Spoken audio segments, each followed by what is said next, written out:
Sinabi ni Senate President Tito Soto na hindi raw interesadong pumalit sa kanya bilang leader ng Senado si Senador Loren Legarda.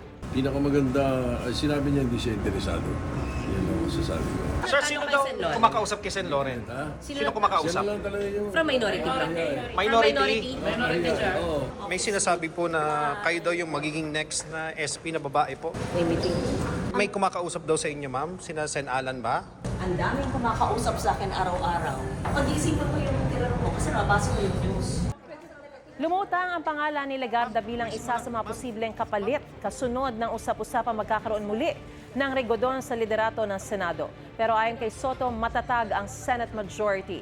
Posible pang araw na madagdagan sila ng isa o dalawa. Tinawag namang malisyoso ni Senate President Pro Tempore Ping Lacson ang pag-uugnay kay Legarda sa umano'y tangkang pagpapalit ng liderato sa Senado. Ang kanilang